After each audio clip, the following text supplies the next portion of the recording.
दोस्तों, कैसे हैं आप सभी लोग। उम्मीद करता हूँ खैरियत से होंगे। आज आयुष स्टूडेंट के लिए एक बहुत ही अच्छी खबर है कि आप के लिए NCISM ने एक नोटिस जारी किया है। जैसा कि आप डेट देख ही सकते हैं, 28 मई 2024। ठीक है, तो इसमें उन्होंने क्या सब्जेक्ट क्या है, registration on medical and Ayush visa portal for medical value travel. ठीक है, इनका मतलब ये है कहने का, जैसे कि आपके आयुषपैथी से अगर कोई अपना ट्रीटमेंट करवाना चाहता है और वो फॉरेन कंट्री से आना चाहता है, तो उसके लिए जो वीज़ा है ना, उसके लिए सुविधा दी जाएगी। ये है, जैसे फॉर एग्ज़ाम्पल अगर आप किसी कंट्री में जाते हैं ऐसे ही टूर के लिए या घूमने के लिए, तो जैसे आपका टूर वीज़ा बनता है।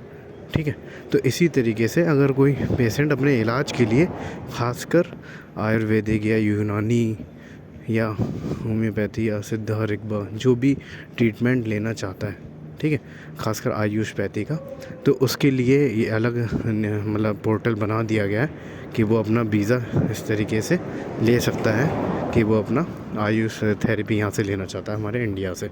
जाहिर सी बात है, हमारे इंडिया में आयुष का बहुत कल्चर है, बहुत सालों पुराना है आयुष, 4-5-6 हज़ार साल पुराना अगर आप हिस्ट्री में जाएंगे तो। ठीक है, तो यही इसमें है कि sir, in reference to the subject writed above, I am directed by the competent authority of the commission to convey that the Ministry of Home Affairs has notified a new category, for example जो है Ayush visa जो है for foreigner visiting. ठीक है, तो आप इसमें देख ही सकते हैं, foreigners visiting India to undertake treatment under Ayush system and Indian system of medicine. जैसे हम आयुष सिस्टम ऑफ मेडिसिन बोलते हैं, जाहिर सी बात है ये हमारे इंडिया ओरिजिन की है, तो इसलिए हम इंडियन सिस्टम ऑफ मेडिसिन भी इसे बोलते हैं। तो इसलिए उन्होंने लिखा है for foreigner visiting India to undertake treatment under the AYUSH system या Indian system of medicine and also to provide AYUSH visa and AYUSH attendant visa to such foreigner. मतलब इसके लिए अलग से पोर्टल बनाया गया है, तो उस पोर्टल के थ्रू वो अपना वीज़ा ले सकते हैं। ठीक है, तो in this regard ministry of home affair MHA has developed medical and Ayush visa portal for onboarding of Ayush hospitals, clinics and आपके जो भी वेलनेस सेंटर जो हैं, facilitate the visa process to foreigners to able service of the specified Ayush hospital wellness centre. The interested Ayush hospital wellness are required to provide the necessary information online in the prescribed format। मतलब उनका कहने का मतलब है, जो ministry of हमारी home affair है, कि अगर किसी का भी वेलनेस सेंटर है, क्लिनिक है, जो कि आयुषपैथी को अपना चलाते हैं, तो अगर उनको इस तरीके का अपना एक बनाना है अपने, मतलब जाहिर सी बात है जो गवर्नमेंट की ऑफिशियल वेबसाइट होगी, अगर कोई फॉरेनर आना चाहेगा तो वो पहले हमारी गवर्नमेंट ऑफ इंडिया की जो वेबसाइट होगी उसके थ्रू अपना वीज़ा लेगा।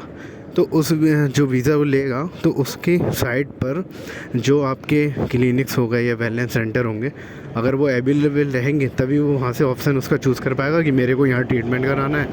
ठीक है, तो फर्दर वो उसके लिए वीज़ा, यहाँ ट्रीटमेंट कराना है तो मेरे को इतने दिन का वीज़ा चाहिए। अब वो पहले ही आपसे बात कर लेगा, तब आपको उसका मतलब, जैसे फॉर एग्जांपल कोई पेशेंट है आपका फॉरेन कंट्री में जिसको आयुष थेरेपी लेनी है, ठीक है, तो वो आपसे कांटेक्ट तो कर चुका है, अब उसे यहाँ पे आना है इस कंट्री में ट्रीटमेंट लेने के लिए। तो जाहिर सी बात है, अभी वहाँ से फॉरेन कंट्री से आएगा तो 3-4 दिन या 5 दिन जो भी समय लगे, ट्रीटमेंट में 1 महीना भी लग सकता है, तो उसके लिए उसे वीज़ा लेना पड़ेगा दूसरी कंट्री में।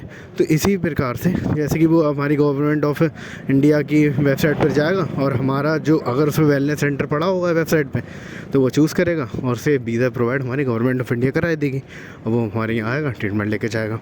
तो इसीलिए कोई भी जो वेलनेस सेंटर हैं या फिर क्लिनिक्स वगैरह हैं, वो अपनी जो भी असेंशियल रिक्वायर्ड है उनके डॉक्यूमेंट्स जो हैं वो उन्हें सबमिट करने हैं वहाँ पे।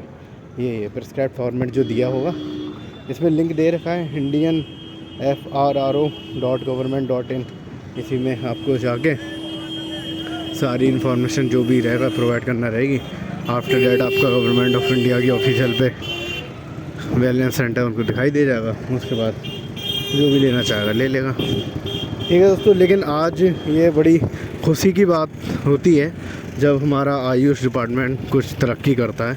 जाहिर सी बात है ये एक अच्छा कदम है हमारे डिपार्टमेंट के लिए और खुश होने वाली बात भी है, क्योंकि जब एक फॉरेनर कोई आता है हमारी खासकर आयुषपैथी के लिए, जो कि इंडियन सिस्टम ऑफ मेडिसिन है, तो हमारे डिपार्टमेंट की बात ऊपर होती है, उसका मुकाम जो होता है ऊपर पहुंच जाता है। ठीक है दोस्तों, तो आप समझ रहे होंगे, तो जाहिर सी बात है आप भी अपनी आयुषपैथी को ऊपर ले जाने के लिए कुछ ना कुछ करें। ठीक है, जैसे कि फॉर एग्ज़ाम्पल अगर आप इंस्टाग्राम पे जाएंगे तो आपको मॉडर्न चैनल बहुत दिख जाएंगे, मॉडर्न एलोपैथ के, कि जो लोग अपने, ठीक है, लेकिन हमारे आयुष के चैनल बहुत कम है, लोग बनाते नहीं हैं। तो इसलिए आप ये भी कर सकते हैं कि अपने इंस्टाग्राम पे या सोशल मीडिया पे एक आयुष का चैनल बनाएं और आयुष की जो भी चीज़ें होती हैं, चाहे यूनानी से रिलेटेड हों आप, चाहे आयुर्वेदा कर रहे हों, ठीक है, उन चीज़ को अपलोड करें। तो जब आप सोशल मीडिया का ज़्यादा यूज़ करेंगे तो वो क्या होगा, ज़्यादा से ज़्यादा लोगों के पास जाएगी, ज़्यादा से ज़्यादा लोगों के पास जाएगी तो हमारी लोपैथी को क्या करेंगे, लोग ज़्यादा से ज़्यादा जानेंगे। जब लोग ज़्यादा से ज़्यादा जानेंगे तो हमारी पैथी क्या होगी, आम हो जाएगी, हर लोग जानना चाहेंगे भी और अपना इलाज भी कराना चाहेंगे अगर उन्हें फ़ायदा दिखेगा तो। देखो, किसी भी चीज़ का एडवर्टाइजमेंट करना बहुत ही बेहद ज़रूरी होता है, कहते नहीं है जो दिखता है वही बिकता है। इसीलिए अब हम थोड़ी बात कर लेते हैं अपने नेक्स्ट एग्ज़ाम के रिगार्डिंग इसी में। तो जैसे कि मैंने अभी बताया, इसमें लास्ट सेंटेंस बोला जो दिखता है वही बिकता है। तो ऐसे ही हमारा जो नेक्स्ट एग्ज़ाम चल रहा है, अगर आप उसको इतना शो कर देंगे सोशल मीडिया पे कि हमारे खिलाफ़ ये गलत रूल आ रहा है, तो जब सबको दिख जाएगा तभी वो आपका सपोर्ट करेंगे। ठीक है, तो यूनिटी बना के रखिए और ज़्यादा से ज़्यादा लोगों को सपोर्ट करिए, जो भी इसमें केस को आगे लड़ रहे हैं या फिर जो भी सोशल मीडिया पे इसके लिए मटेरियल बना के शेयर कर रहे हैं, या आप लोग भी बनाइए और वीडियो को ज़्यादा से ज़्यादा लाइक करिए और शेयर करिए। और जो भी प्लीज़ चैनल पे नया हो, चैनल को सब्सक्राइब करें। Okay, thank you so much.